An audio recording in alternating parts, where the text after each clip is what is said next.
March 28th Daily Devotional from the Heart by Ellen G. White. Asking to give. The Son of Man did not come to be served, but to serve. Mark chapter 10, verse 45.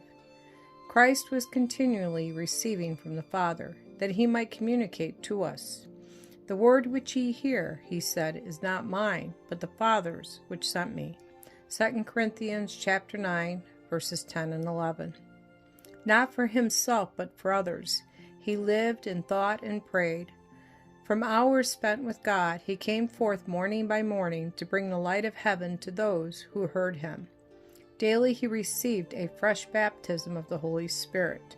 In the early hours of the new day, the Lord awakened him from his slumbers, and his soul and his lips were anointed with grace, that he might impart to others.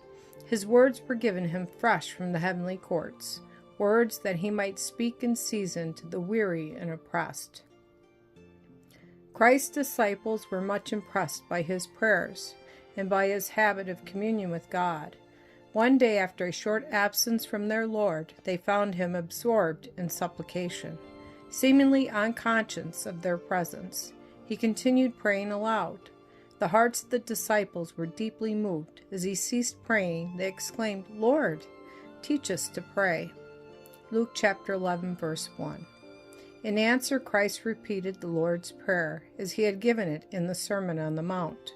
"Which of you," he said, "shall have a friend, and shall go unto him at midnight, and say unto him, Friend, lend me 3 loaves, for a friend of mine in his journey is come to me, and I have nothing to set before him."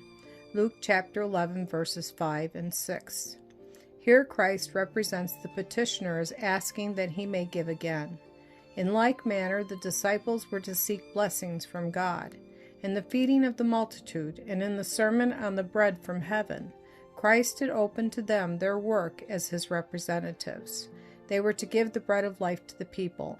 Souls that were hungering for the bread of life would come to them, and they would feel themselves to be destitute and helpless.